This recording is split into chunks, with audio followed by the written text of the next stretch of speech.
Hi, today I'm going to be making an egg roll in a bowl dish.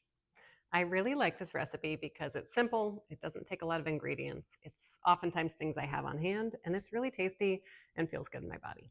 So let's get started. So, skillet over medium heat, and we're going to use ground meat. So you can use lean ground turkey, ground chicken, lean ground beef, ground venison, ground pork. Use the option that you have on hand and that works for you. I'm going to be using ground chicken today. The recipe calls for a pound. I have a little bit less today, but I'm just going to work with it. This recipe is really flexible, so you can kind of use either a half a pound to a pound based on the amount of needs that you have. And it takes about one kind of average size bag of coleslaw mix, or you can use you can shred up cabbage yourself. This is also a really affordable recipe, which is another thing I love about it. All right, so a tablespoon of oil in your pan. If you're using a ground meat that has a good amount of fat in it, like a beef, you won't need the oil in here. There's plenty of fat in your beef. But if you're using a lean one, especially if you know that your pan sticks a little bit, good idea to get that oil in there. One thing I've done ahead is I've chopped up some fresh ginger and fresh garlic, or minced up. These are optional in terms of fresh. You can also use powdered options depending on what you have. So powdered garlic powder works really well, ground ginger, and then I'm going to use onion powder today, or you could put a fresh onion in. These are kind of aromatics. They're building flavor, building aroma. And so I like to offer flexible options so that you can use what works for you. All right, let's get our ground meat in the pan. We're going to cook this for about 5 minutes, just get it mostly cooked, and then we're going to get our aromatics in, start bringing out all those flavors, then we'll get our coleslaw in.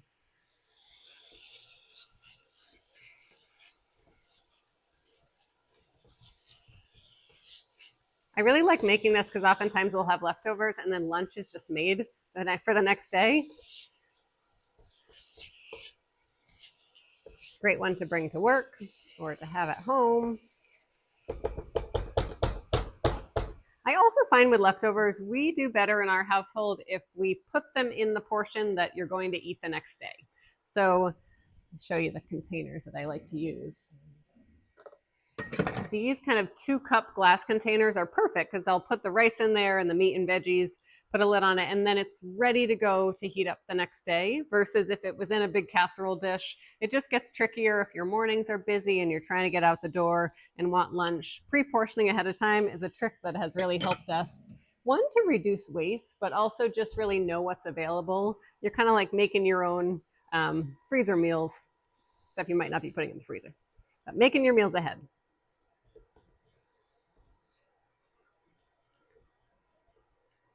Okay, so as that gets ready, like I said, we're going to use coleslaw. So about, what does it say here?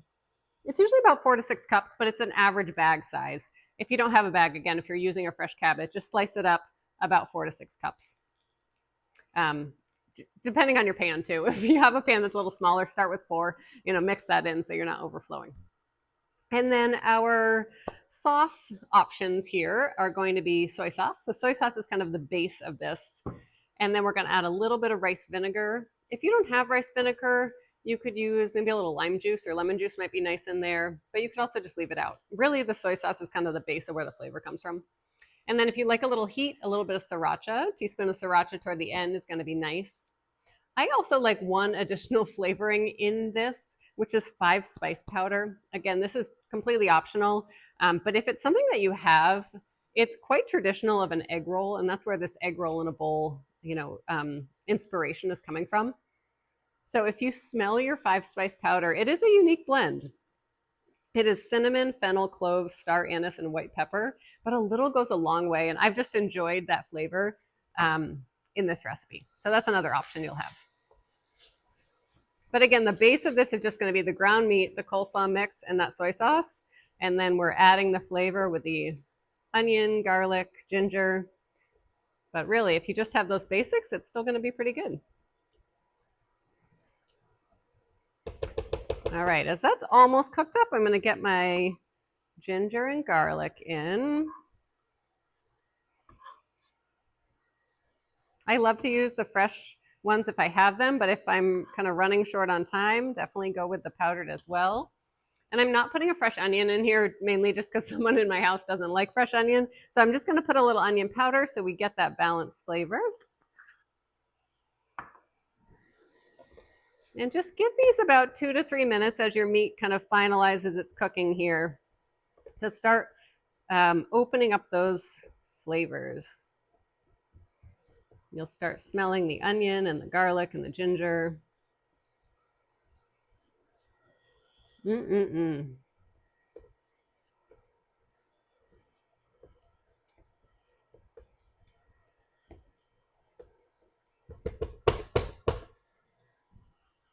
Okay.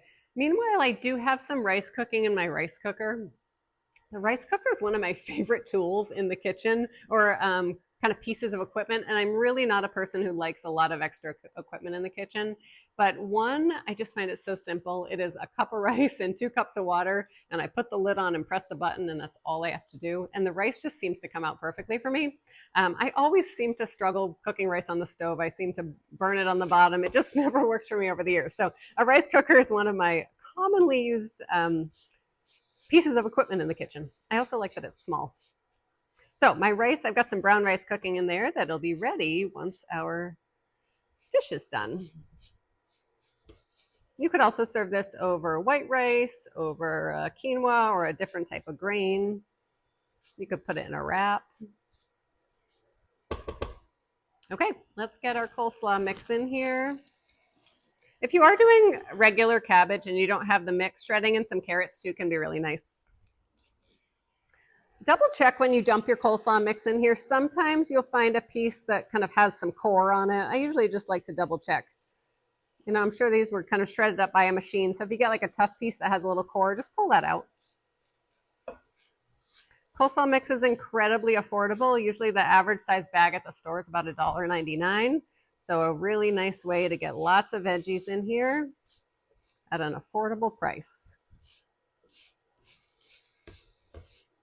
So this is going to cook for about 5 to 7 minutes. The cabbage is going to cook down, kind of have that water content come out and soften up, and then we'll be ready to add our sauce. All right, so this has been cooking for about 5 minutes, and I would keep giving it a stir every minute or two, just so you avoid it sticking to the bottom of your pan. Some pans, you know, stick a little bit more than others, but you'll see the cabbage is cooked down quite a bit here. It smells delicious. So we're gonna get a little more flavor in here. So I am gonna add 5-spice powder. Again, it's kind of a personal preference. If you are familiar with this spice and enjoy it, give it a try. I'm just adding a 1/4 teaspoon. A little goes a long way here.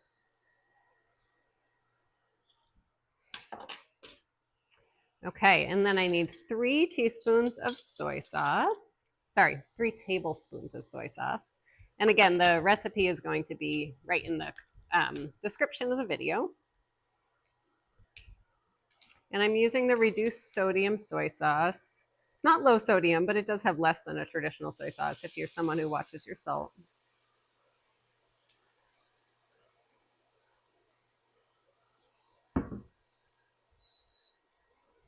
All right, and then 1 tablespoon of rice vinegar.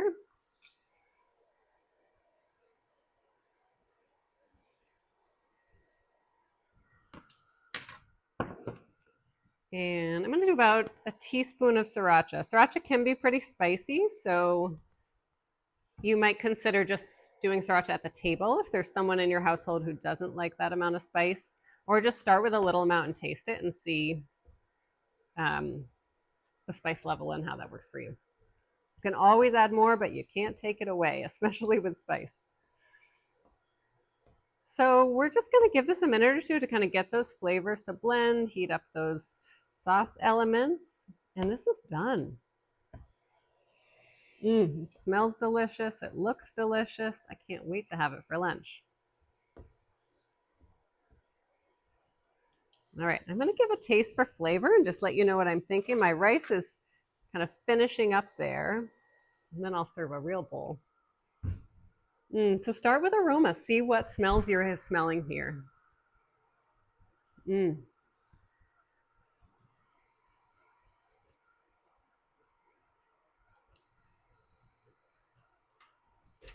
Mmm.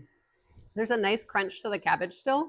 It's not super soft, but it's, softened down from raw. I'm tasting a nice amount of spice, not too much, but a little spice in there, which I enjoy. A little saltiness from the soy sauce, but really the flavors of the ginger and the garlic are coming through as well. It's delicious. I make this a lot, so I'm very familiar with it, and I look forward to having it for lunch and maybe some leftovers the next day. All right, I hope you give this a try.